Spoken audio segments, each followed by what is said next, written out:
Students, मैं Renu ma'am. बेटा हम क्लास 6 का चैप्टर नंबर 8 कर रहे हैं, मोटापा एक अभिशाप। जिस चैप्टर में हमने मोटापे के कारण तथा उसके परिणाम के बारे में पढ़ा, आज हम पढ़ेंगे उसकी रोकथाम की किस तरह से मोटापे को कम कर सकते हैं। तो आगे चैप्टर पढ़ते हैं। तो मोटापे की रोकथाम। बचपन अथवा किशोरावस्था का मोटापा दूसरों के लिए हंसी उड़ाने का कारण बन जाता है। कि बचपन का हो अथवा किशोरावस्था का जो मोटापा होता है वो दूसरों की हंसी का कारण बन जाता है। परंतु स्मरण यानी याद रखें कि इस हंसी को बुरा न मानकर इसे दूर करने का प्रयत्न करना बुद्धिमत्ता होगी। कि अगर कोई हमारी हंसी उड़ाता है तो हमें उसका बुरा न मानकर बल्कि हमें इस मोटापे को दूर करने का प्रयत्न करना चाहिए। इसके लिए निम्नलिखित बिंदुओं पर व्यक्त की गई सावधानियों की ओर ध्यान देना अनिवार्य है। भूख से कम खाना। सबसे पहले कि भूख से कम खाना मोटापा घटाने के लिए बहुत सहायक सिद्ध होता है, परंतु यह कम खाया हुआ भोजन पुष्टिवर्धक होना चाहिए ताकि शरीर को निर्बलता का अनुभव न हो। इसके साथ साथ में भोजन सुपाच्य भी होना चाहिए। कि सबसे पहला जो उपाय बता रहे हैं कि वो है भूख से कम खाना। कि जैसे बताया था कि अगर हम भूख से अधिक खाते हैं, अगर 2 कोर भी हम एक्स्ट्रा खाते हैं तो पूरे साल में हमारा 3 किलो वजन बढ़ जाता है। तो इसलिए भूख से थोड़ा कम खाना चाहिए, लेकिन जो भी खाया गया हो वो भोजन पुष्टिवर्धक होना चाहिए, पौष्टिक होना चाहिए और साथ साथ में सुपाच्य भी होना चाहिए। सुपाच्य यानी जल्दी से पचने वाला होना चाहिए। दूसरा पॉइंट है भोजन विशेषज्ञ से परामर्श लेकर ही अपने भोजन की मात्रा और चयन का निर्णय लेना चाहिए। अपने आप से ही निर्णय नहीं कर लेना चाहिए कि मुझे ये खाना और ये नहीं खाना, बल्कि एक भोजन विशेषज्ञ से परामर्श करना चाहिए इस बारे में कि हमें क्या खाना चाहिए और क्या नहीं। एक ही बार पूरा भोजन करने की अपेक्षा है कि कई बार थोड़ा थोड़ा भोजन करना बहुत लाभकारी सिद्ध होता है। और एक ही बार भोजन खाने से अच्छा है कि एक बार पेट भर के खाने से अच्छा है कि थोड़ा थोड़ा कम कम भोजन खाते रहें। नियमित परंतु हल्का व्यायाम मोटापा घटाने में बहुत सहायक होता है। और तीसरा जो महत्वपूर्ण बिंदु है कि नियमित व्यायाम हमें करना चाहिए, मोटापा घटाने के लिए बहुत सहायक सिद्ध होता है। एकदम भारी व्यायाम हृदय को हानि पहुंचा सकता है। ज़्यादा कठोर एकदम से नहीं करना चाहिए व्यायाम। नियमित सैर, हल्की दौड़ तथा योगासनों से आरंभ करके व्यायाम की मात्रा धीरे धीरे बढ़ानी चाहिए। कि सबसे पहले नियमित सैर पर वॉक करें सुबह शाम को, फिर हल्की फुल्की दौड़ करें और फिर बाद में योगाभ्यास से आरंभ करके हमें धीरे धीरे जो व्यायाम हम करते हैं उसे उसकी मात्रा बढ़ा देनी चाहिए। फिर नेक्स्ट पॉइंट है जिनका मोटापा जीवन के लिए खतरा बन जाता है तथा वे व्यायाम करने और भोजन पर नियंत्रण करने में भी असमर्थ हो जाते हैं, उन लोगों को ऑपरेशन की आवश्यकता भी पड़ती है। कि जिनके जो बहुत अधिक मोटे हो जाते हैं, जिनमें व्यायाम के कारण व भोजन के नियंत्रण के कारण भी वो रुक नहीं पाता मोटापा, तो ऐसे लोगों को ऑपरेशन की आवश्यकता पड़ती है। चिंता तथा तनाव के कारण हुए मोटापे की दशा में तनाव कम करने और औषधियाँ मोटापा घटाने तथा तनाव और चिंता का दमन करने में लाभकारी सिद्ध होती हैं। अब कह रहे हैं कि बाकी तो खाने पीने की वजह से हुआ, और जो चिंता और तनाव के कारण कुछ लोग कमज़ोर हो जाते, कुछ मोटे हो जाते।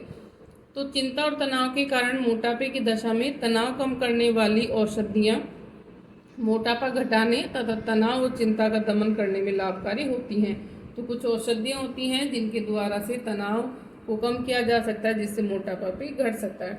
अतः कहा जा सकता है कि हमें मोटापे से बचना चाहिए, उन चीज़ों के प्रयोग से सावधान बरतनी चाहिए जिनसे मोटापा होने का खतरा रहता है। तो इसलिए हमें मोटापे से बचना चाहिए और उन चीज़ों को खाने से नियंत्रित करना चाहिए जिनकी वजह से मोटापा बढ़ता है।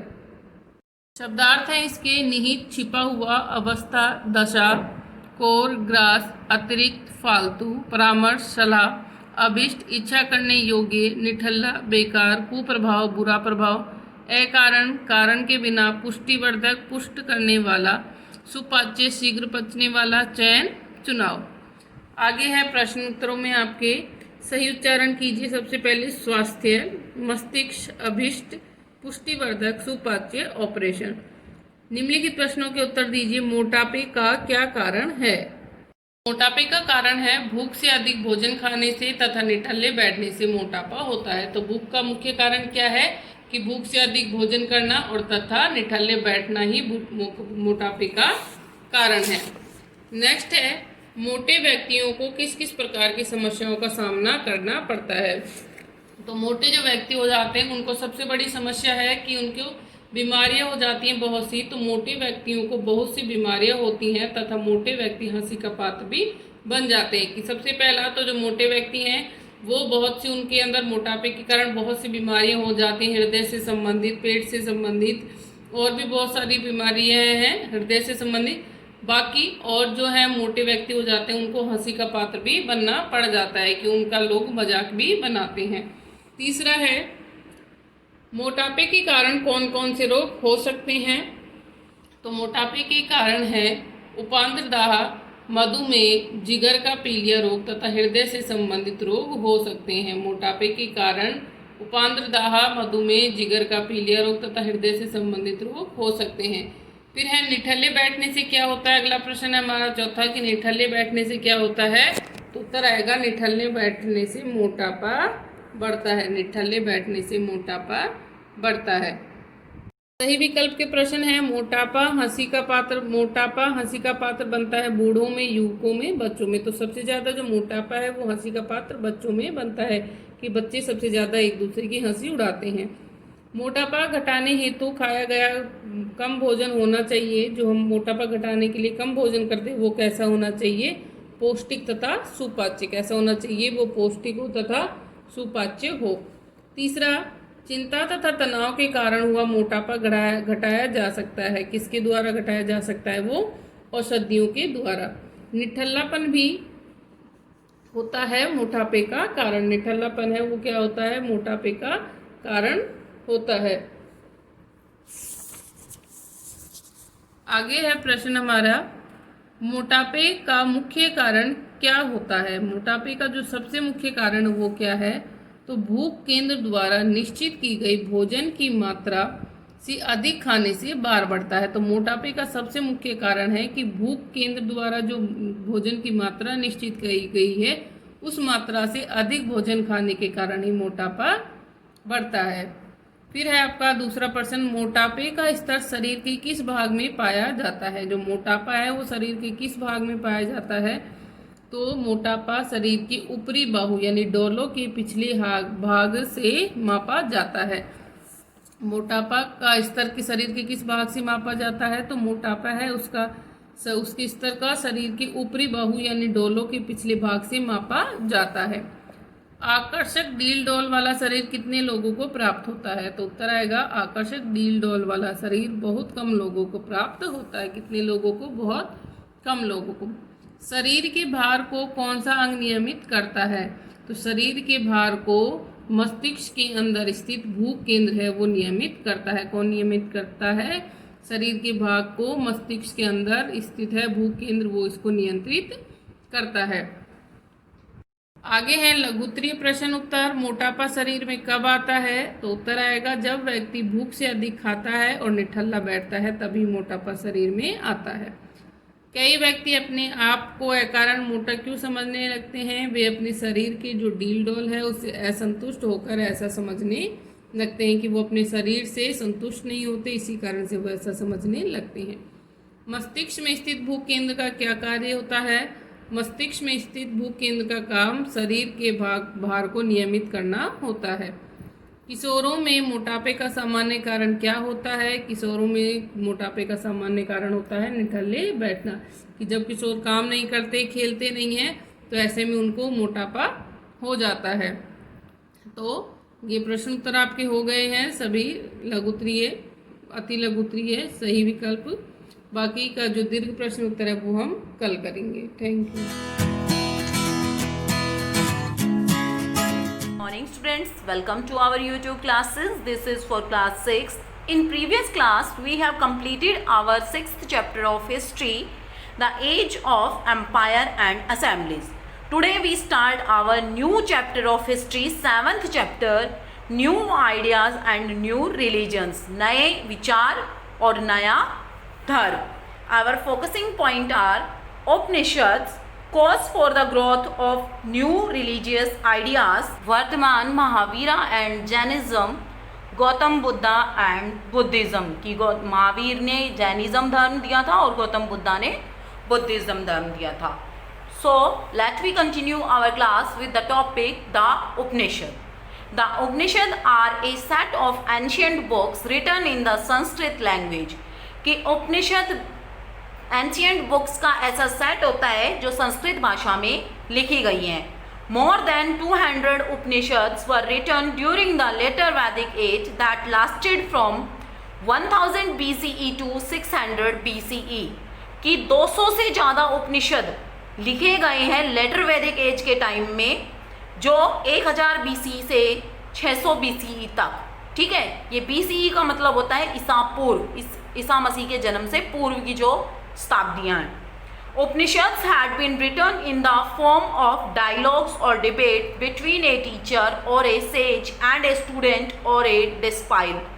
कि ये जो उपनिषद है ये लिखे गए हैं डायलॉग्स के रूप में, डिबेट्स के रूप में, एक टीचर या एक गुरु के बीच में, एक टीचर एक गुरु या एक शिष्य या एक छात्र के बीच में जो डिबेट होती है. जैसे कि बच्चे क्वेश्चन पूछते हैं ना, आप लोग भी टीचर से क्वेश्चन पूछते हैं ना, मैम ये कैसे हुआ, क्यों हुआ, किसने किया, क्यों किया. तो यही सारे ऐसे ही डायलॉग्स और डिबेट्स हैं. जैसे हम किसी टॉपिक को लेके, अब इसी टॉपिक को लेके कि new ideas and new religions में हम उपनिषद को लेके ही डिबेट करने लग जाएं. आप लोग कहने लग जाओ कि मैम ये कैसे पता लगा कि भाई उपनिषद पुरानी बुक्स का एक सेट है.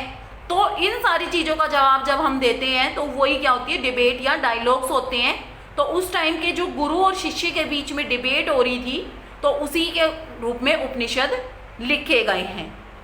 In fact, the name Upanishad literally means sitting close to or sitting down near. और जो उपनिषद होता है उसका मीनिंग क्या होता है एक्चुअली में, कि सिटिंग क्लोज टू, पास आके बैठो या पास नीचे पास बैठो. मतलब पिछले ज़माने में क्या होता था, गुरु और शिष्य नीचे बैठ के शिक्षा ग्रहण करते थे. आज की तरह टेबल या चेयर या बेंचेस नहीं होते थे. This refers to the time when teacher and students used to sit down together to learn the secret teaching which were only known to a select few. कि ये रेफर करता है उस टाइम को जब टीचर और स्टूडेंट नीचे बैठ के टीचिंग करते थे, सीक्रेट टीचिंग करते थे कुछ ही सेलेक्टेड शिष्यों के साथ. These Upanishads are thus regarded as Shruti or text which were told to the author by God. कि ये उपनिषद किसके रूप में, श्रुति या ऐसे टेक्स्ट के रूप में रिगार्डेड हैं, ऐसे टेक्स्ट के रूप में जाने जाते हैं कि जो ऑथर है, जो लिखने वाला है इन उपनिषद को, उसको ये गॉड ने ही बताए हैं. Some of the important Upanishads are Aitareya Upanishad, Taittiriya Upanishad, Chandogya Upanishad and Katha Upanishad. ठीक है बेटा, तो ये कुछ इंपॉर्टेंट उपनिषद के नाम हैं, अत्रिय, तंत्रीय, छंदोग्य और कठो उपनिषद. अब है more about the past. Hindu believes based on the Upanishad are called Vedanta. कि हिंदू की जो मान्यता है उपनिषद के आधार पे उनको क्या कह देते हैं, वेदांतास कह देते हैं. अब है टीचिंग्स ऑफ द उपनिषद, कि उपनिषद के अंदर क्या शिक्षा है. There are two main concepts in the Upanishad. Upanishad के अंदर दो कॉन्सेप्ट हैं, दो तथ्य हैं. These are the Brahman and the atma which mean the universal soul. कि एक क्या है, ब्राह्मण है या जो जिसको आत्मा बोलते हैं, जो यूनिवर्सल सोल है, कि एक ब्राह्मण है और एक आत्मा है. And the individual self respectively, और जो मतलब खुद की सेल्फ रिस्पेक्ट के लिए है. According to this teaching the atma of a person get reborn after the death of the person. कि इसमें टीचिंग की गई है, इसमें ये सिखाया गया है कि जो आत्मा है किसी व्यक्ति की, वो फिर से जन्म लेती है किसी व्यक्ति की मृत्यु के बाद. This is an conformity with the cycle of birth and death. और ये किसके द्वारा प्रूफ हुआ है, कन्फर्म हुआ है, ये जो साइकिल है बर्थ और डेथ का, कि जन्म लेने के बाद जो शिशु होता है वो थोड़ा बड़ा होता है, फिर बड़ा होता है और फिर वृद्धावस्था में आने के बाद मृत्यु होती है. तो ये साइकिल चलता रहता है कि जिसका जन्म हुआ है उसकी मृत्यु होना तय है, और जिसकी मृत्यु हुई है उसका जन्म होना तय है. According to these Upanishads the atma can attain freedom and salvation from this cycle and unite with the Brahman. कि जो इन उपनिषद में क्या कहा गया है कि जो आत्मा है वो फ्री है, किसी के बंधन में नहीं है, किसी की दास नहीं है. इस cycle and unite with the Brahman, कि इस साइकिल से किससे, कि जीवन मरण के साइकिल से ये मुक्त हो जाती है और किससे जुड़ जाती है? यूनाइट विद द ब्राह्मण, ब्राह्मण से जुड़ जाती है। In order to attain the state of moksha और salvation, the Upanishad advise one to have proper knowledge, good conduct and right belief।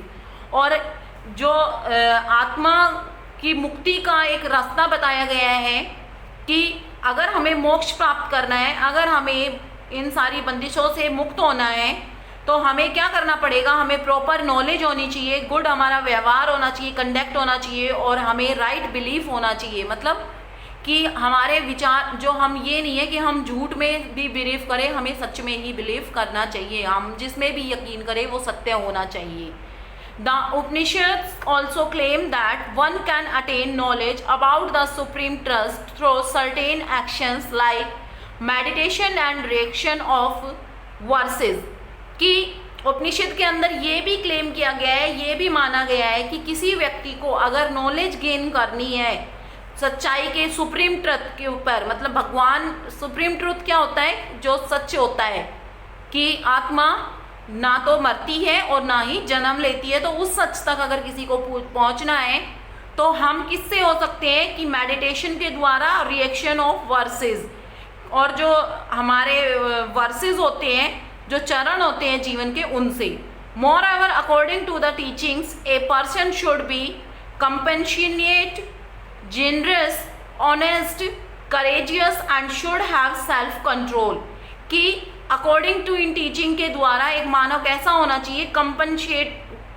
Compassionate होना चाहिए, मतलब कि सबके साथ समझौता, समायोजन करने वाला होना चाहिए, जेनरस होना चाहिए, ईमानदार होना चाहिए, जिज्ञासु होना चाहिए, और खुद के ऊपर उसका नियंत्रण होना चाहिए। Through stories, commentaries, dialogues and questions and answer, the Upanishad show many basic truths of life।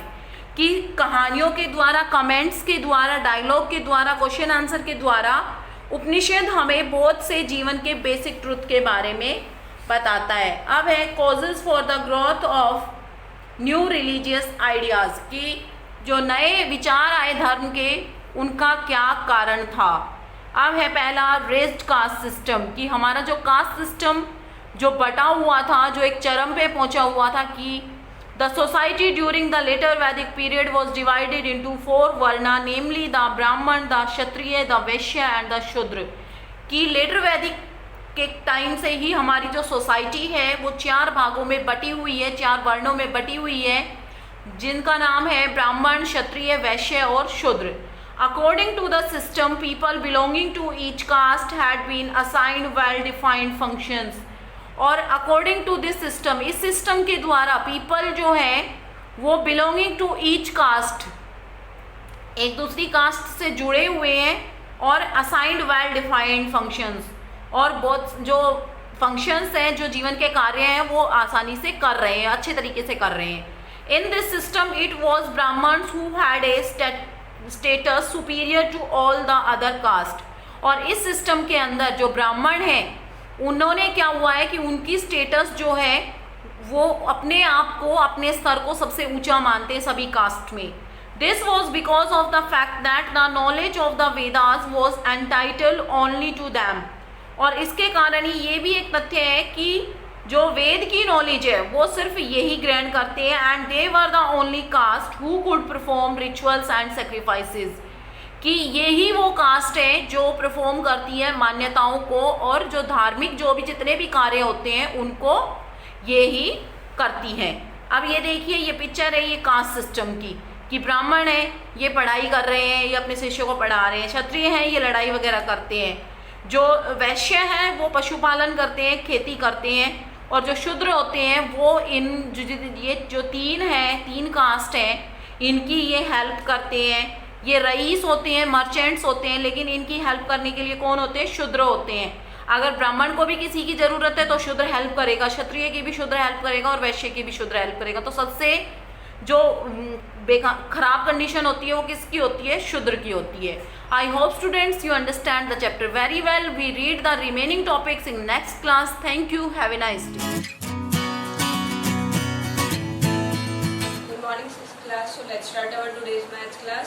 In the previous class, we start our revision class of chapter number 5, and we did exercise 5.1 and 5.2 also. So next questions of exercise 5.2. We did 2 questions in the previous video. So now next है convert unlike fraction. Unlike fraction क्या होता है? In which denominator is different. Denominator कौन सा होता है? Horizontal line के below वाला जो number होता है वो क्या होता है? डिनोमिनेटर अबव वाला क्या होता है? न्यूमरेटर। तो अनलाइक में क्या होता है? हमारे पास डिनोमिनेटर सारे क्या होते हैं? डिफरेंट होते हैं। उसको हमें क्या करना है? लाइक फ्रैक्शन, मतलब हमें डिनोमिनेटर्स क्या बनाने? सेम। तो यहाँ कितनी टर्म्स है? 4 टर्म्स आते हैं। So we have to take the LCM to make the denominator same. सो कितना है यहाँ? 19, 57, 38 एंड 95। और ये सारे के सारे हमारे पास 19 की टेबल में आते हैं। 19 1 जा, 19 3 जा, 19 2 जा, 19 5 जा। ठीक है, अब इसके बाद ये नंबर जो है हमारे पास किसी भी कॉमन मल्टीपल से नहीं होंगे, तो इसीलिए हमें क्या करना है? एलसीएम क्या हो जाएगा यहाँ पे? 19 multiply 3 multiply 2 multiply 5। 19 multiply 3 is 57, 57 multiply 10 is 570। मतलब एलसीएम अब क्या आ गया हमारे पास? 570। तो क्या करना है हमें? हर किसी का एलसीएम, हर एक टर्म का एलसीएम क्या बनाना है? 570। ठीक है, अब 19 को किससे मल्टीप्लाई करें जिससे 570 आ जाए? अब हमें नहीं दिख रहा तो हम क्या करते हैं? डिवाइड कर लेते हैं। 570 19 बाहर, 19 3 होता है 57, कैंसिल आउट 0, और यहाँ पे क्या जाएगा? 0। तो मतलब 30 से मल्टीप्लाई करना है। 30 इधर और 30 ही ऊपर होगा, कितना आ जाएगा? 180 और डिवाइडेड बाय 570। ठीक है, नेक्स्ट हम देखो 16/57। ना 57 को किससे मल्टीप्लाई करें जिससे 570 आ जाए? सिंपली 10 से कर देंगे। अब नीचे 10 तो ऊपर भी किससे करना पड़ेगा? 10 से मल्टीप्लाई, और डिनोमिनेटर क्या हो गया हमारे पास? 570। Now next term is 11/38। Now 38 will be multiply two, divide करेंगे सिंपली 57 0 38 1 जा 38, 17 माइनस 8 इज 9, 4 माइनस 3 इज। ठीक है, अब क्या हुआ हमारे पास यहाँ पे? 38 को हम 5 से मल्टीप्लाई करते हैं। 5 8 जा 40, 5 3 जा 14 और 19। तो किस पे गया? 15 पे। तो मतलब किससे मल्टीप्लाई करना है हमें यहाँ पे? 15 से, और इसको भी किससे करेंगे? 15 से। ठीक है, 11 को 15 से मल्टीप्लाई करेंगे, हमारे पास क्या आंसर आएगा? 165, और नीचे क्या बन गया टर्म? 570। नाउ लास्ट जो टर्म है वो क्या है? 23/95। अब 95 को किससे मल्टीप्लाई करें जिससे क्या आ जाए हमारे पास आंसर? 570। सो 95 को मल्टीप्लाई किससे करना है हमें? ओके, सो 8 5 9 9 81, ज़्यादा हो जाएगा। 8 7 72, 7 6 से करते हैं फर्स्ट को। ठीक है, 6 5 33, 6 9 54 प्लस 50, तो 6 पे जाएगा। तो मतलब यहाँ 6 से मल्टीप्लाई, और यहाँ पे किससे होगा? 6 से मल्टीप्लाई। ठीक है, उसके बाद 6 2 12 और 13, 138/570। और ये क्या बन गया हमारे पास? Like terms. इनको हमें क्या लिख देना? नंबर वाइज लिख देना इनको। ठीक है, क्या हो जाएगा? सिंपली इनको अब हमें नंबर में लिख देना, और ये क्या हो गया हमारे पास? Like fraction. ऐसे आपको बाकी सारे पार्ट्स करने हैं। ठीक है, now next question is, so in the next question we have to write the L for like fraction. मतलब कैपिटल एल लिखना है हमें अगर लाइक फ्रैक्शन। देखिए लाइक फ्रैक्शन कौन सी होगी? अगर डिनोमिनेटर सारे सेम है तो मतलब वो लाइक फ्रैक्शन है। यू डिनोट करना है for unlike fraction. If we have denominators are different then we have to write it in front of that is U. ठीक है, सो फॉर एग्जाम्पल यहाँ पे क्वेश्चन है 7/19, 9/11, 8/11, 5/14। अब यहाँ देखो डिनोमिनेटर्स डिफरेंट है, तो सिंपली क्या लिख देना? Unlike fraction, and that will B denoted by capital you. Now for example 7/21, 8/21, 3/21, 4/21।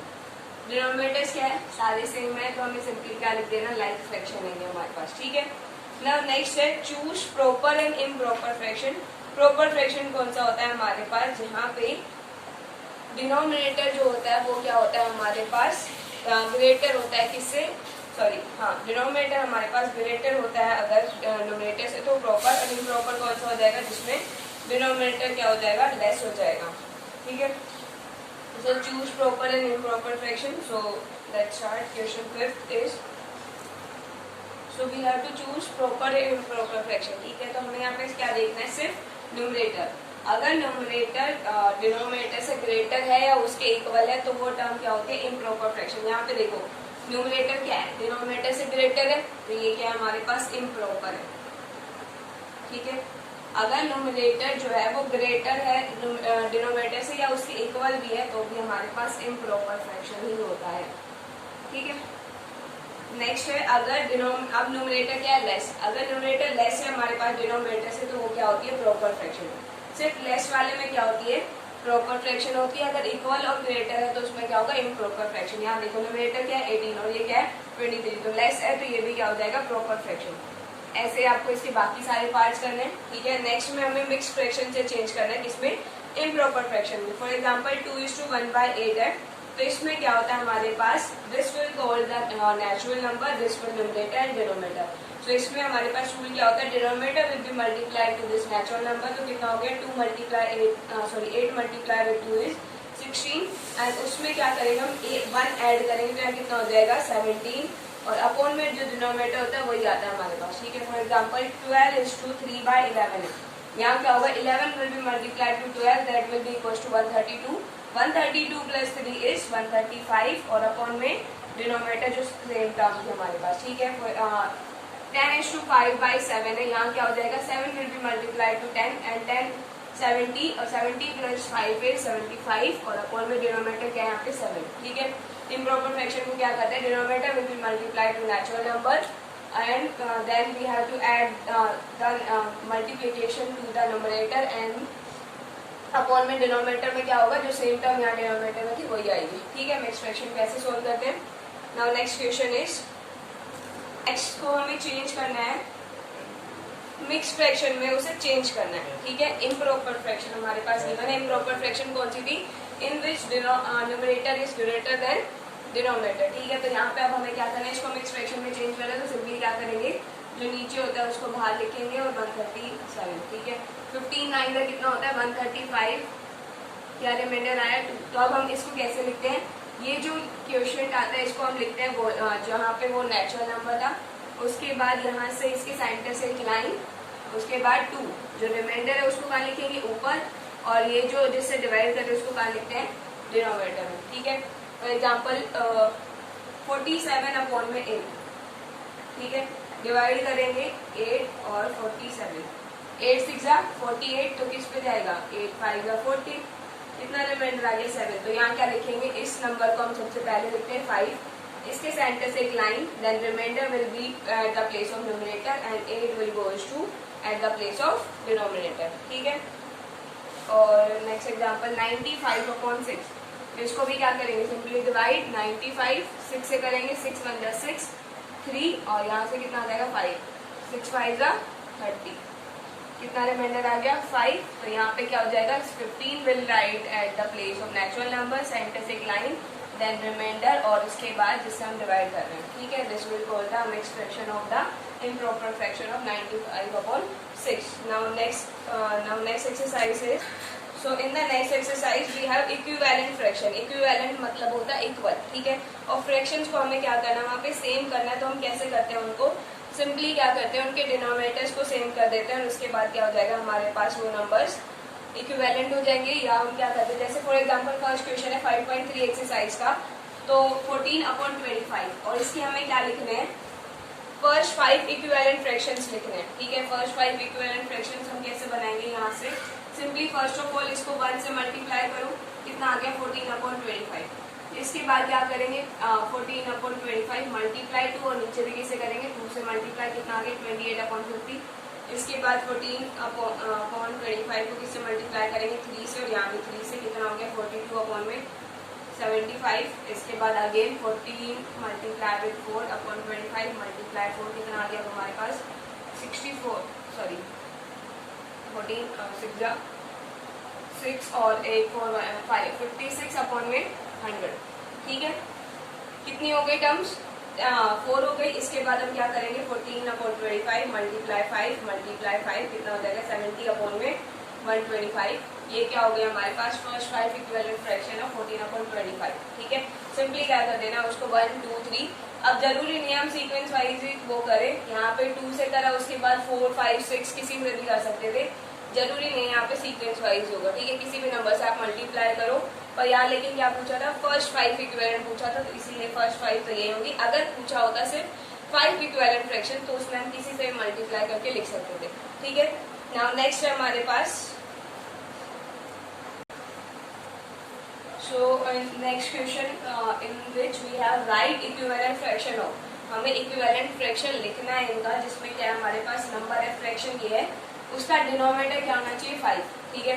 Denominator कौन सी होती है नाम ये। अब हमें इसको क्या बनाना है 5, तो मल्टीप्लाई करके तो 5 नहीं बन सकते, तो क्या करना पड़ेगा डिवाइड। अब इस नंबर को किससे डिवाइड करें जिससे हमारे पास क्या आंसर आ जाए 5 आ जाए, तो हम क्या करते हैं इसको सिंपली डिवाइड करके देखते हैं। 150 को किससे डिवाइड करें जिससे आंसर क्या आ जाए हमारे पास 5, ठीक है। किससे होगा अब हमारे पास, उसको वो कर देते हैं 5 से डिवाइड करके देख लेते, वही नंबर आ जाएगा 5 3 जा 15, कैंसिल आउट 0। तो किससे डिवाइड करेंगे हम 30 से, तो 120 अपॉन में 150 विल बी डिविजिबल बाय 30, ठीक है। किससे डिवाइड करेंगे 30 से, ताकि हमारे पास क्या आ जाए denominator will be equals to 5। Now 120 को इससे करेंगे तो कितना हो जाएगा, 30 को डिवाइड करते हैं 120 से, 30 मल्टीप्लाई 4 होता है हमारे पास 120, तो क्या आ गया 4 और नीचे क्या आ गया 5। हमें सिर्फ डिनोमिनेटर क्या करना था 5 को करना था, और उससे हमारे पास फ्रैक्शन क्या बन गई 4/5। फॉर एग्जाम्पल 10/12 और इसमें हमें क्या करना है न्यूमरेटर को बनाना है 5, न्यूमरेटर विल बी 5, ठीक है। न्यूमरेटर में क्या टर्म दिख रही है 10, अब 10 को मल्टीप्लाई करके तो हम 5 नहीं वो कर सकते, तो क्या करना पड़ेगा डिवाइड। 10 को डिवाइड किससे करेंगे जिससे 5 आ जाए 2 से, अपॉन में 12 डिवाइडेड बाय 2 क्या आ गया हमारे पास न्यूमरेटर 5 आ गया और इसके नीचे क्या आ गया 6, ठीक है। तो ऐसे ही आपको बाकी सारे इसके 2 पार्ट्स और करने। So students that is all for today, I hope you got all the content that I taught you. Thank you, have a nice day. Warm welcome to all students in our YouTube channel of online classes. So students, in today's video we start a revision session of chapter number 15 water. So students, you know that water is a natural resources. So in today's video we study some word bank or roundup of this chapter. So students, let's start chapter number 15 for class 6th, word bank and some roundup. First, water cycle. Continuous circulation of water in nature, that is from earth to atmosphere and then back to earth. So word bank में first आपका है word water cycle. So students, you know that water cycle is follow a cyclic manner or also it is in continuous way. मतलब जो water cycle है वो एक continuous circulation होता है वाटर का, जिस हमारे अर्थ पे सराउंडिंग में। जैसे कि जो कंटिन्यूस सर्कुलेशन कैसे होगा, जो वाटर है अर्थ से हमारे एटमॉस्फेयर में जाएगा, फिर वापस से एटमॉस्फेयर से हमारे अर्थ में आता है। अर्थ से एटमॉस्फेयर में किस फॉर्म में जाता है, ट्रांसपिरेशन के फॉर्म में, जैसे आपका पानी भाप बनकर जाता है आपके एटमॉस्फेयर में, तो क्या है ये आपका फिर एटमॉस्फेयर से रेन के रूप में, स्नोफॉल के रूप में वापस से अर्थ पे आ रहा है। तो ये क्या हो रहा है, कंटिन्यूस सर्कुलेशन हो रहा है वाटर का, ठीक है। अर्थ से एटमॉस्फेयर, एटमॉस्फेयर से वापस से अर्थ में। तो हम ये बोल सकते हैं कि water cycle is a continuous circulation of water in nature. अगर कंटिन्यूस सर्कुलेशन ऑफ वाटर का नहीं होगा नेचर में, तो क्या होगा, हमारे ग्राउंड पे वाटर की क्या हो जाएगी, डेफिशिएंसी हो जाएगी, कमी हो जाएगी। नेक्स्ट वर्ड है एवापोरेशन। एवापोरेशन आपने काफ़ी बार सुना होगा। एवापोरेशन में क्या है, जो प्रोसेस है वाटर का conversion of water into liquid state to vapour state. अब क्या कह रहा है, जो कोई भी वाटर है वो लिक्विड स्टेट से वेपर स्टेट, भाप वाले स्टेट में कन्वर्ट होता है, उस प्रोसेस को हम एवापोरेशन कहते हैं। एवापोरेशन में क्या है, जैसे आपका वाटर लिक्विड स्टेट है, आप उसको काफ़ी बॉईल कर दो, बॉईल वाटर क्या है वेपर स्टेट में कन्वर्ट हो जाता है, उस प्रोसेस को हम क्या बोलते हैं, एवापोरेशन, ठीक है। Next drought. Drought a condition that arise due to no rainfall over a long period of time. अगर काफ़ी लंबे पीरियड के टाइम तक कोई भी बारिश नहीं होती है तो उस कंडीशन को हम क्या बोलते हैं, ड्रॉट। ड्रॉट मतलब सूखापन। जैसे कि आपका राजस्थान है, महाराष्ट्र है, मध्य प्रदेश, काफ़ी सारे ऐसे इलाके हैं जहाँ पे सूखेपन मतलब पानी की कमी देखी जा सकती है। वहाँ पे क्या है, रेनफॉल काफ़ी कम होती है, या फिर हम बोलते हैं काफ़ी समय तक बारिश नहीं होती है, उस कंडीशन को हम क्या बोलते हैं, ड्रॉट, सूखापन बोलते हैं। फ्लूड मतलब होता है बाढ़ आना, मतलब पानी का ओवरफ्लो। कहीं कुछ ऐसे इलाके हैं जहाँ पे काफ़ी सारा पानी, बारिश का जो पानी वो जमा हो जाता है, जिसकी वजह से वो बाढ़ का कारण बनता है। अब इसका क्या होगा, A condition when ground becomes submerged under water due to heavy rain and overflowing of rivers. अब क्या कह रहा है, वो कंडीशन जिसमें जो ग्राउंड है, ground become submerge under water, पानी के नीचे क्या हो जाता है, डूब जाता है, किसकी वजह से, हैवी रेन, बहुत ज़्यादा बारिश की वजह से, और ओवरफ्लोइंग ऑफ रिवर्स, या फिर जो नदी या तालाब हैं उनका पानी ज़्यादा भर जाता, और जैसे इतना अमाउंट होना चाहिए नॉर्मली, उससे ज़्यादा जब नदी में पानी भरने लग जाता है तो वो क्या डेंजर जोन का कारण बनता है, जिसकी वजह से बाढ़ आने का खतरा होते हैं। जो आपके बिहार केरला इन साइड है, उधर की साइड है, उनकी जो बाढ़ है ज़्यादा आती है, ठीक है।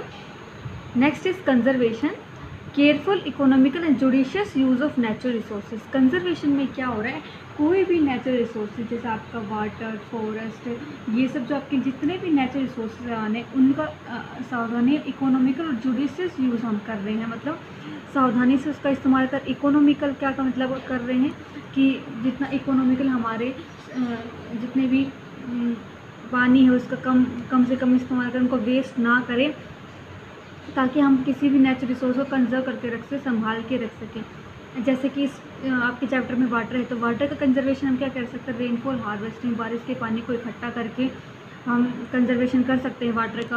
और जो अदर चीज़ में हम यूज़ करते हैं जैसे ड्रिंकिंग में, बाथिंग में, तो हम उसमें भी काफ़ी कम पानी का इस्तेमाल करें, जब ज़्यादा पानी वेस्ट ना करें। तो ऐसे कुछ कंजर्वेशन के तरीके हैं जिससे आप वाटर को सेव करके रख सकते हैं, मतलब कम खर्च कर सकते हैं पानी को। नेक्स्ट है rain water harvesting, the process of collecting and storing rain water from roots or a surface catchment to raise the water table. अब क्या कह रहे हैं, रेन वाटर हार्वेस्टिंग में स्टूडेंट्स आप जो बारिश के पानी को कलेक्ट इकट्ठा करके स्टोर करके रख सकते हैं फ्रॉम रूफ, मतलब छत पे कैसा आप कीजिए छत को कि आप जब बारिश का पानी आए तो नीचे बहे ही ना, वो छत के ऊपर इकट्ठा हो जाए, फिर वहाँ से आप उस पानी को कलेक्ट कर लें और स्टोर कर लें। To raise the water table के अमाउंट को बढ़ाने के लिए हम बारिश के पानी को इकट्ठा कर सकते हैं और काफ़ी इस्तेमाल हो सकता है, जैसे आप गार्डन में, अदर थिंग्स में आप रेन वाटर का इस्तेमाल कर सकते हैं। Condensation is the process of conversion of water vapour into water on cooling. देखो, एवोपरेशन में लिक्विड को हम वेपर स्टेट में कन्वर्ट कर रहे हैं, लेकिन कंडेंसेशन प्रोसेस में हम वाटर वेपर को वापस से लिक्विड में कन्वर्ट कर रहे हैं, किसमें, कूलिंग में। जब पानी भाप को हम पानी में इसलिए कन्वर्ट कर, जब हम उस चीज़ को ठंडा करने के लिए, जब हम पानी को ठंडा करने के लिए रखेंगे तो हमारा जो वाटर वेपर है वो वापस से पानी में कन्वर्ट हो जाता है। ये प्रोसेस क्या है, आपकी कंडेंसेशन। नेक्स्ट है round up. First round up is nearly 3/4 of earth surface is covered with water. 3/4 3/4 जो पानी होता है अर्थ सरफेस पे, मतलब अर्थ पे वो वाटर से कवर्ड होता है। अर्थ सरफेस का जो मतलब अर्थ का जो 3/4 भाग है वो पानी से ढका हुआ होता है, इसलिए हम अर्थ को क्या बोलते हैं, ब्लू प्लैनेट भी बोलते हैं, ठीक है। क्योंकि जो हम अपने यूनिवर्स ऊपर से देखते हैं, एटमॉस्फेयर से देखते हैं, तो हमारी अर्थ है वो क्या, ब्लू कलर की दिखाई देती है, जिसकी वजह से हम अपने अर्थ को ब्लू प्लैनेट भी बोलते हैं। Life is not possible without water, पानी के बिना कोई भी लाइफ पॉसिबल नहीं है। ईज़िली पता है कि वाटर काफ़ी सारी चीज़ों में हेल्प करता है, जैसे प्लांट्स की ग्रोथ के लिए, वुमेंस के लिए, मतलब इसलिए हम ये बोल सकते हैं बिना किसी वाटर के लिविंग इज़ नॉट पॉसिबल, पानी के बिना ज़िंदगी असंभव है। Next is only a tiny friction of earth water is available as fresh water. छोटा सा बिल्कुल टाइनी फ्रिक्शन, मतलब ओनली 3%, 100% में से 3% है, सिर्फ वही वाटर है जो फ्रेश वाटर के रूप में अवेलेबल होता है आपके अर्थ पे, ठीक है। Almost 70% of our body weight consist of water. जो 70% हमारा बॉडी का 70% जो वेट है वो पानी से मिलकर बना होता है, ठीक है। तो आप ये देखें हमारी बॉडी कितनी 70% वाटर से मिलकर बनी होती है, इसका मतलब पानी हमारे लिए कितना ज़रूरी है। Water is essential for plants, animal and humans. जो पानी है वो प्लांट्स के लिए भी, एनिमल्स के लिए भी, ह्यूमंस के लिए बहुत ज़रूरी होता है। तो हम ये बोल सकते हैं water is essential for all living beings, जितने भी लिविंग बींग्स हैं उन सब के लिए वाटर ज़रूरी होता है। Rain water is the purest form of natural water. जो रेन वाटर है सबसे प्योर, सबसे साफ फॉर्म होती है नेचुरल वाटर की। जो नेचुरल वाटर है उसकी सबसे प्योरेस्ट फॉर्म होती है rain water. Water exist in 3 state. जो आपका वाटर 3 स्टेट में एग्जिस्ट कर सकता है। स्टूडेंट्स, आप पहले ही काफ़ी बार पढ़ चुके हैं कि वाटर 3 स्टेट में एग्जिस्ट करता है, which are solid, liquid and gas, and all the state are inconvertible. और जितनी भी स्टेट आर इंटर कन्वर्टिबल का मतलब है स्टूडेंट्स, ये 3 स्टेट आपस में कन्वर्ट हो सकती हैं। जैसे सॉलिड मतलब आइस को जब हम बॉईल करते हैं, हीट करते हैं, तो मेल्ट पिघलती है, पिघलने के बाद क्या हो लिक्विड में कन्वर्ट जाती है। फिर उस लिक्विड को अगर हम और ज़्यादा बॉईल कर देते तो वो जो पानी वो भाप बनने लग जाता है। भाप का वो क्या फॉर्म होगा, वाटर वेपर मतलब गैस फॉर्म में, ठीक है। और फिर उस वाटर वेपर को हम वापस से जो कूल करते हैं तो वापस से वो किस में कन्वर्ट हो जाता है, लिक्विड में। और लिक्विड को जब हम फ्रीजिंग में फ्रीज करते जमाते तो वापस से सॉलिड में कन्वर्ट हो जाता है। तो हम इससे ये बोला जाता है कि जो तीनों स्टेट है इंटर कन्वर्टिबल है, आपस में एक दूसरे के साथ कन्वर्ट हो सकती है, बदल सकती है। Water cycle is the cyclic movement of water from the earth to the atmosphere and back to earth via rain. अब क्या कह रहे हैं, जो वाटर साइकिल एक साइक्लिक मूवमेंट है, मतलब वाटर साइकिल एक साइकिल जैसे साइकिल इस टाइप की साइकिल है। जैसे कि आपका पानी है वो अर्थ से एटमॉस्फेयर में जाता है, फिर वापस से एटमॉस्फेयर से अर्थ में आ जाता है, किसके रूप में, रेन के रूप में। और अर्थ से एटमॉस्फेयर में किसके रूप में जाता है, ट्रांसपिरेशन के रूप में, वाटर वेपर के रूप में एटमॉस्फेयर में जाएगा और बारिश के रूप में एटमॉस्फेयर से वापस से अर्थ में आएगा। तो ये साइक्लिक प्रोसेस है।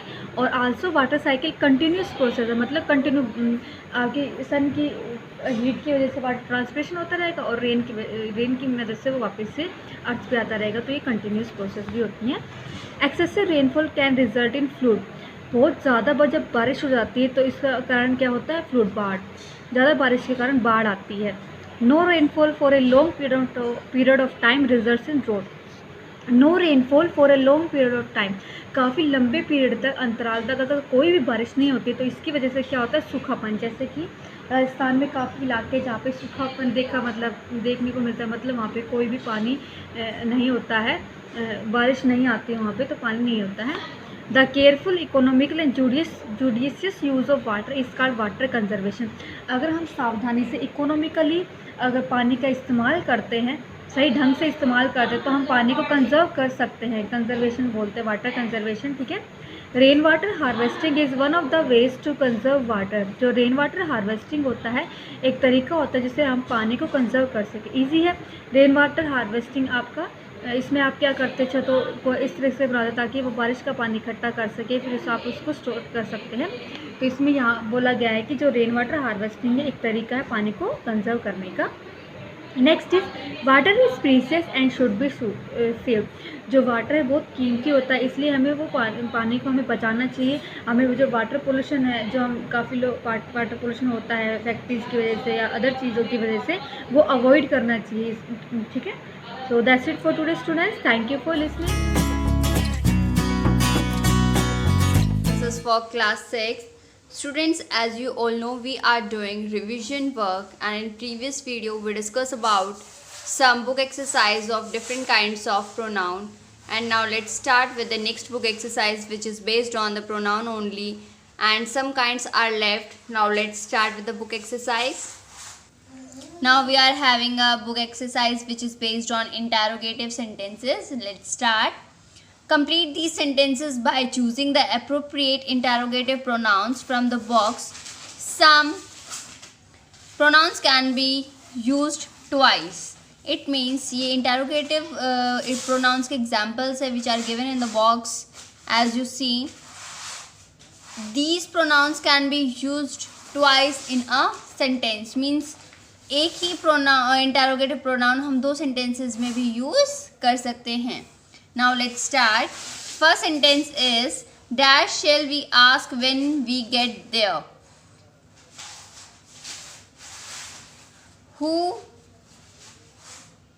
Whom shall we ask? Whom can be written here. Dash is the woman wearing the purple scarf. Who is the woman? Who is the woman? Dash is the road that leads to the railway station. Which is the which?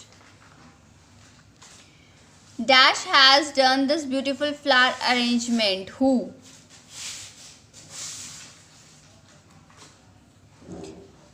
Dash is your plan for the weekend. What is your plan?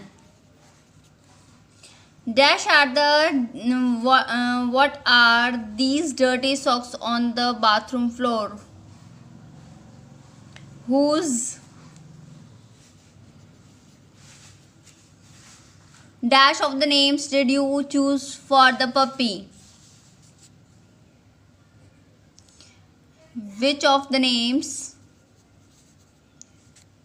What is the name of the song that she wrote?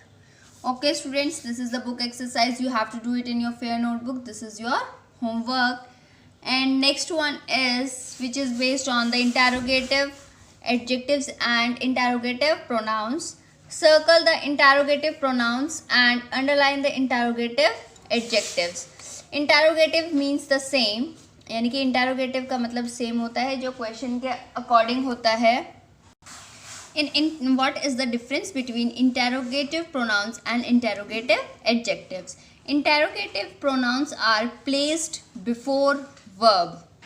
Interrogative pronouns are placed before verbs, and interrogative adjectives are followed by a noun or a pronoun in the sentence. Now let's start. Whose essay did you like the most? In this sentence, whose is the circle because it is interrogative pronoun. What am I supposed? We are followed with the verb before verb. Then again this is also a interrogative pronoun. Whose is this book? This is also again interrogative pronoun because is the verb. Which is interrogative adjective. It is followed by the house and it is noun. Which are the best options? This is the circle. It is interrogative pronouns. It is followed by the helping verb. This is verb. What is the, again underline, this is interrogative adjective. Now students, we are having another book exercise which is based on the reflexive pronouns. As you all know, reflexive pronouns are those pronouns which are based on reflects the action upon the subject itself. It means reflexive pronouns are used at the end of the sentence which is based on the subject. According to the subject, we are using the pronoun, and this is called reflexive pronouns. Okay students, now let's start with the book exercise which is based on this kind of pronoun. The puppy saw a reflection of dash in the mirror and got scared. So the puppy can be a boy or a girl. So we are male or a female, you can say, and we are using here itself. We are using here itself because with the we are using itself with the animals. Well, I hope you enjoy dash at the party, Malti. Well, I hope.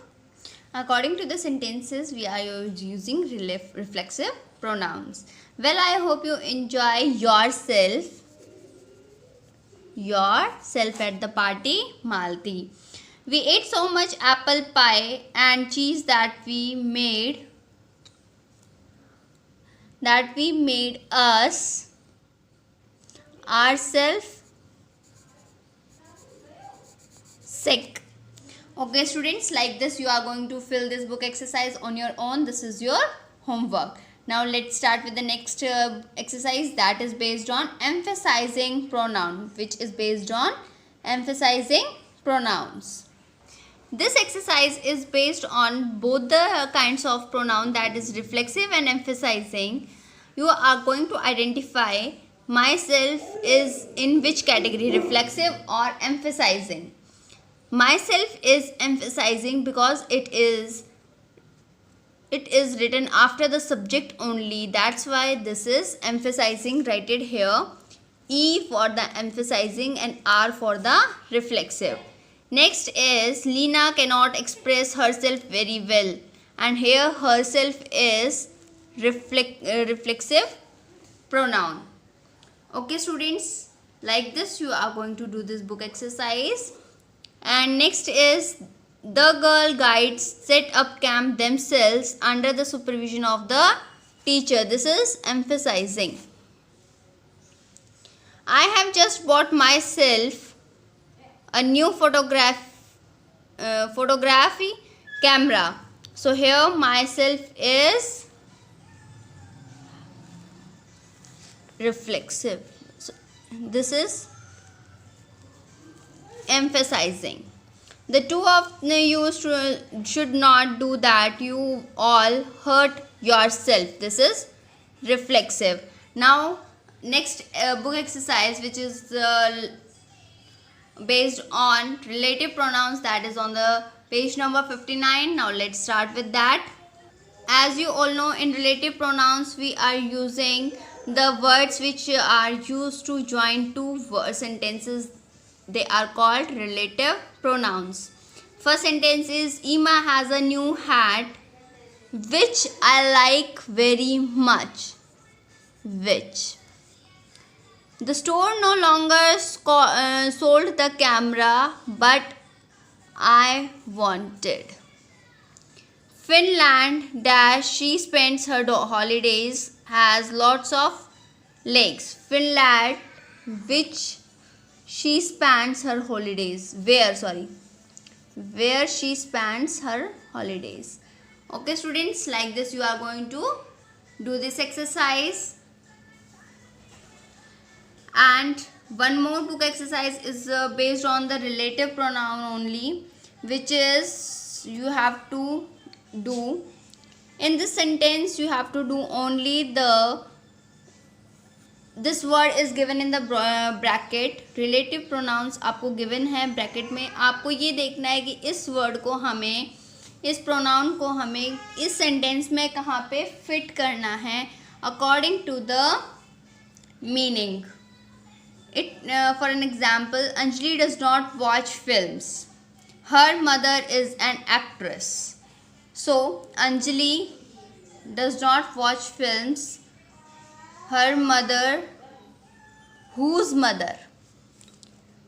हर की यहाँ पे आ जाएगा whose. Okay, like this you are going to do this exercise on your own. This is your homework. Thank you everyone. I hope you understand this chapter. We completed with this book exercise and the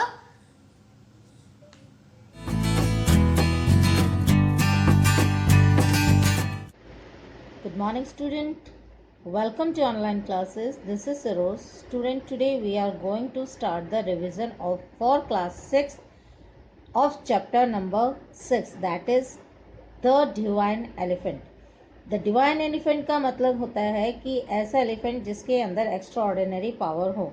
तो उसके लिए आपको पता है कि एक हाथी था राजा के पास जिसकी एक्स्ट्रा ऑर्डिनरी पावर्स थी, लेकिन जो है हाथी की सब प्रशंसा करते थे और राजा इस चीज़ से जेलस होके ही जस्ट मेक अ माइंड कि जो है इस हाथी को मरवा देगा और ऐसा प्लान बनाएगा जिससे कि लोगों को लगे कि ये एक एक्सीडेंट है. But he was fail. और इस तरह से ये स्टोरी है इस डिवाइन एलिफेंट की. So let us start the revision. So students, see the word treasure यानी कि वर्ड मीनिंग आपको ये देखने हैं. और जो essay-1 में आपका जो पेपर आएगा वो भी शायद इसी तरह से आएगा आपका, जिसमें ऑप्शनल क्वेश्चन होंगे. तो उसमें आपका होगा कि एक वर्ड दे दिया जाएगा और उस वर्ड के साथ आपको 3 ऑप्शंस मिलेंगे और आपको वो जो राइट ऑप्शन है उसका मीनिंग का वो आपको टिक करना है. तो इस तरह से आपको वो करना है. So just go through the word meaning also. अब नंबर देखिए एक्सरसाइज का. Answer the following questions in 1 word और सेंटेंस. यानी कि आपको आंसर जो क्वेश्चन के 1 वर्ड में या फिर 1 सेंटेंस में देना है. तो फर्स्ट का देखिए, what did the elephant have around its forehead. अब उसके जो है हाथी के फोरहेड के अराउंड क्या था. तो यहाँ पे क्या आएगा, 6 inches वाइड हॉलो, तो जो है ये इसका आंसर है। नंबर सेकंड देखिए, where did the king ask his mahout to take the elephant. अब जो है राजा ने महावत को अपना एलिफेंट कहाँ ले जाने के लिए कहा? टूवर्ड्स माउंटेन विपुला, तो यानी कि विपुल माउंटेन की तरफ ले जाने के लिए बोला। नंबर थर्ड देखिए, what type of man was king of Varanasi, तो ये क्या है? Learn and noble man. Varanasi का राजा कैसा था? नोबल एंड लर्न, यानी कि बुद्धिमान था। Now see the multiple choice question, take correct the correct option and complete the sentences. तो इसमें जो ऑप्शन है वो आपको अकॉर्डिंग टू द चैप्टर ही टिक करने हैं। फर्स्ट देखिए, many years ago our country was divided into many small states, kingdoms and empires, तो यहाँ पे किंगडम इसका सही ऑप्शन है। नंबर सेकंड देखिए, during festivals the king would ride the dash and take round of the city, horse, elephant and chariot, तो यहाँ पे इसका करेक्ट ऑप्शन आपका आएगा एलिफेंट। नंबर थ्री देखिए, the king became so dash that he decided to get rid of the elephant, disgust, irritated and annoyed, तो यहाँ पे according to the chapter irritated is the correct option. Number four देखिए, the dash proudly patted its back, king, mahout and people, तो यहाँ पे इसका correct option है महावत।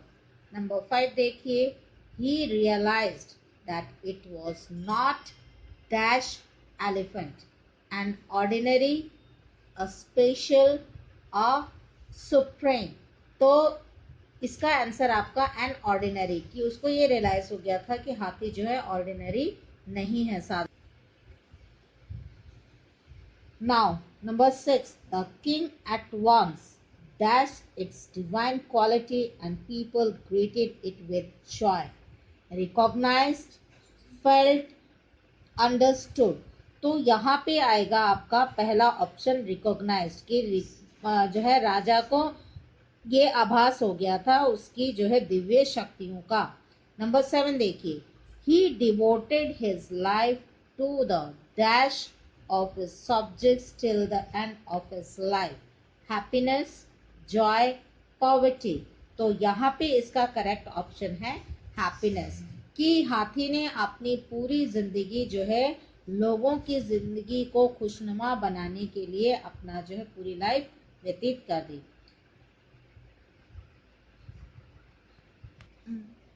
Now write true false false statements, तो ये जो ट्रू फॉल्स है this is you have to just do it according to the chapter itself. अब पहला देखिए, the king of Magadha was very kind and genius, तो ये स्टेटमेंट जो है आपका फॉल्स है, कि जो मगध का जो राजा था वो काइंड और जीनियस नहीं था, वो जेलस फील करता था और काइंड भी नहीं था।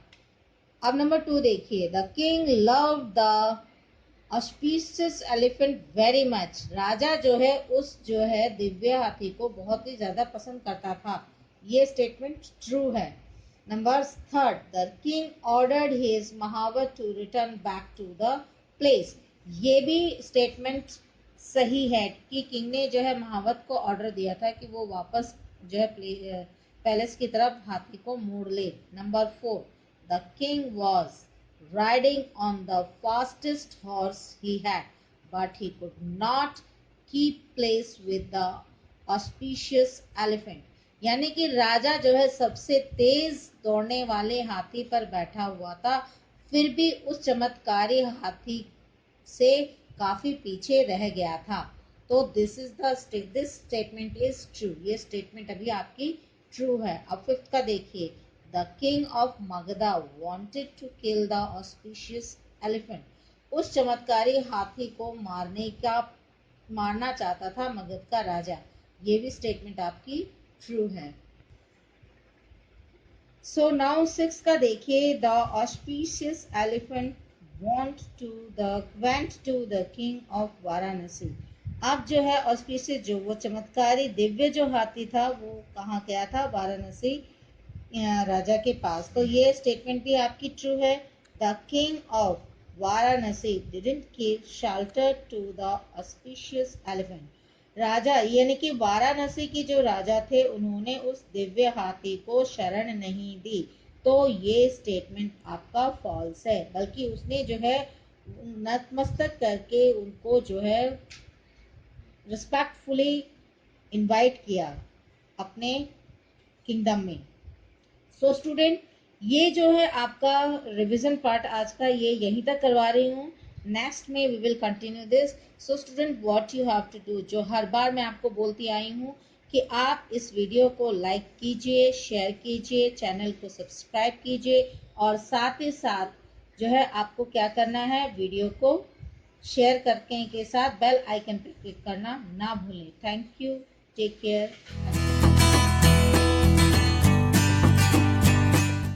Hello student, in today's GK class of class 6th, I Priyanka ma'am discussed with you chapter number 13. In previous video, I discussed with you chapter number 12. So let's start. Student, chapter number 13 is useful routine devices. Here some devices are given that are used in daily routine.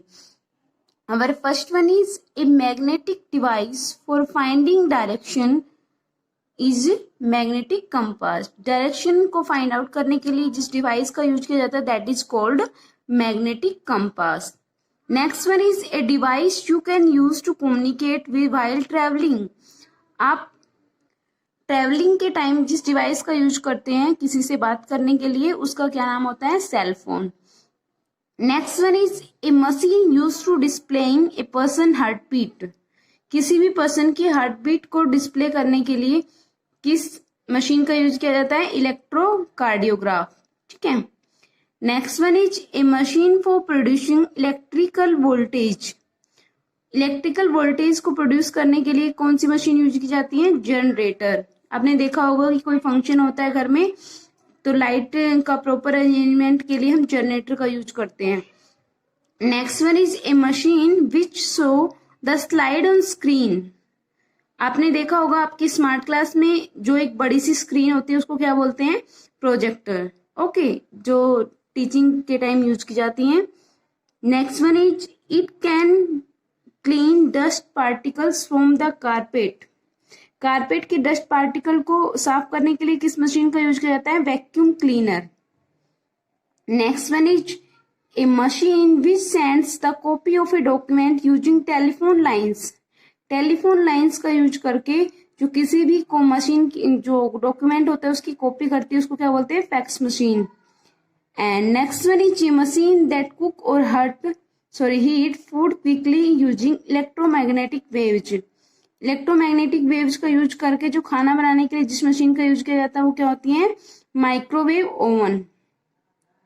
Next one is a device that use to control the fluctuation in voltage. जो fluctuation होती है voltage में उसको control करने के लिए use किया जाता है, वोल्टेज रेगुलेटर। तो स्टूडेंट, ये कुछ मशीन गिवन थी आपकी जो डेली रूटीन में यूज की जाती है। इसमें से आपसे एमसीक्यू टाइप में क्वेश्चन आस्क किया जा सकता है या फिर डेफिनेशन भी यूज हो जाती है कि व्हाट इज ये इलेक्ट्रोकार्डियोग्राफ। तो क्या होता है electrocardiograph, a machine which is use for displaying the heart beat of a person. Generator क्या होता है, जनरेटर जो एक ऐसी मशीन होती है जो इलेक्ट्रिकल वोल्टेज को प्रोड्यूस करने के लिए यूज की जाती है। और कम्युनिकेशन के टाइम हम किस डिवाइस का यूज करते हैं व्हाइल ट्रैवलिंग, तो सेल फोन होता है। नेक्स्ट वन, इस तरह से क्वेश्चन आपसे आस्क किए जा सकते हैं, कोई भी क्वेश्चन इसमें से पूछा जा सकता है, तो आपको इस चैप्टर को अच्छे से प्रिपेयर करना है एग्जाम के लिए। Okay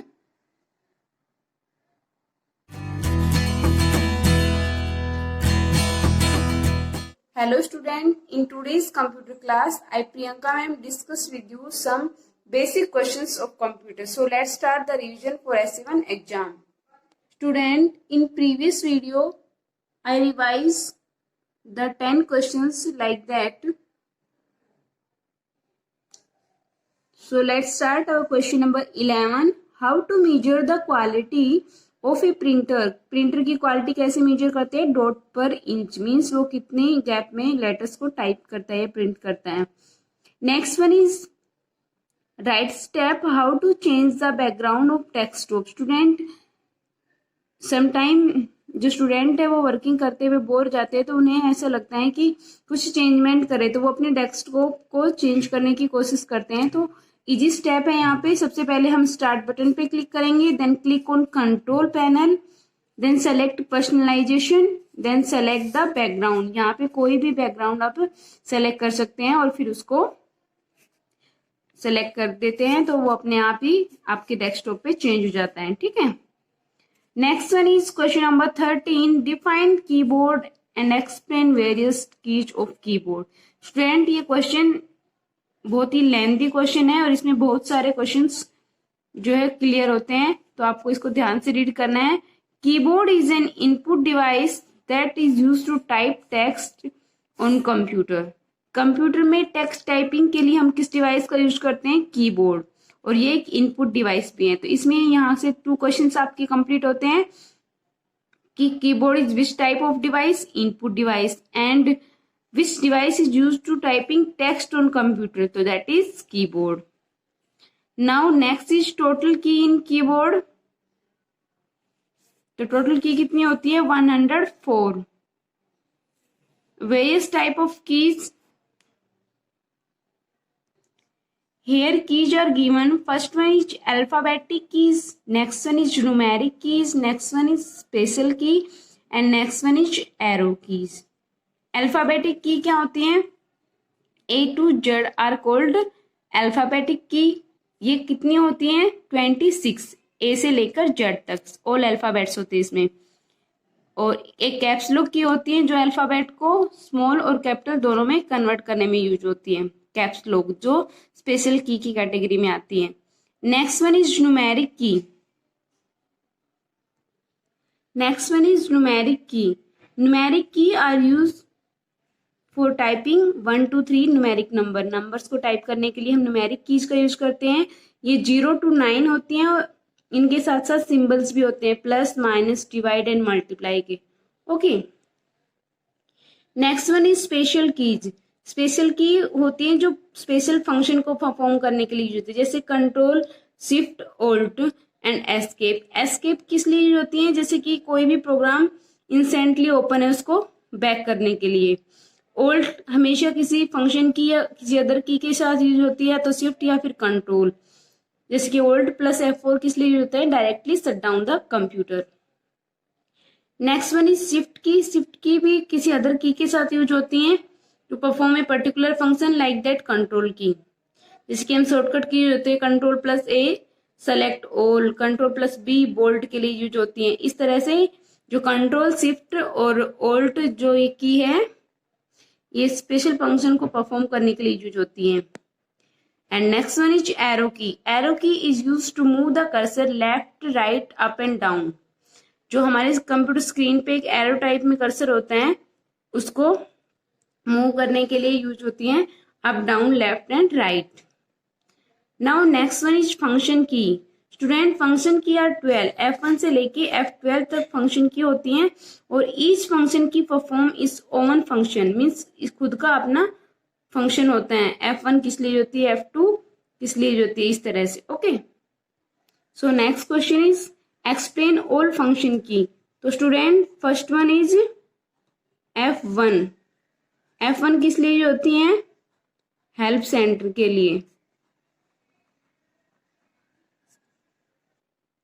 F1 for help centre, F2 rename any file, किसी भी फाइल का नेम चेंज करने के लिए, and F3 searching any file, किसी भी फाइल को सर्च करने के लिए, and F4 alt plus F4 shut down करने के लिए, एंड F5 रिफ्रेश के लिए यूज होती हैं। F6 होती हैं वो रिड्यूस वॉल्यूम। समटाइम आप कंप्यूटर या कोई लैपटॉप ओपन करके सॉन्ग वगैरह सुनते रहते हैं और एक अचानक से कुछ वर्क होता है तो आप उस वॉल्यूम को डायरेक्टली रिड्यूस कर सकते हैं F6 प्रेस करके। Next one is spelling check. यह MS वर्ड में यूज होता है F7 स्पेलिंग चेकिंग करने के लिए कि आपकी स्पेलिंग करेक्ट है या रॉन्ग है। अगर रॉन्ग होगी तो उसके नीचे रेड लाइन शो होती है। Next one is F8। तो F8 किस लिए यूज होती है? सेफ मोड में करने के लिए कंप्यूटर को। जब आप कंप्यूटर की विंडो होती है जो करप्ट हो जाती है मोस्टली, तो वो वर्किंग हैंग ज़्यादा होने लग जाते हैं, तो आप उसको सेफ मोड में कन्वर्ट करके कुछ इंपॉर्टेंट वर्क कर सकते हैं। Okay, next one is F9। F9 use with control and shift to perform a special function. F10 shift plus F10 shortcut menu के लिए यूज होता है। F11 फुल स्क्रीन, ये प्रेजेंटेशन वगैरह में जो फुल स्क्रीन करनी होती है तो इसलिए यूज होता है। एंड F12 किस लिए यूज होता है? फ्लाइट मोड में कन्वर्ट करने के लिए। समटाइम आप कुछ इंपॉर्टेंट वर्क कर होते हैं लेकिन बार बार किसी का कॉल आ जाता है या फिर कोई भी प्रॉब्लम हो जाती है, कोई वीडियो वगैरह देख रहे हैं आप, तो इस तरह से आप अपने जैसे फ़ोन को फ्लाइट मोड में डाल लेते हैं एरोप्लेन मोड में, इसी तरह कंप्यूटर को भी आप एरोप्लेन मोड में डाल सकते हैं। ओके, F12 का यूज करके।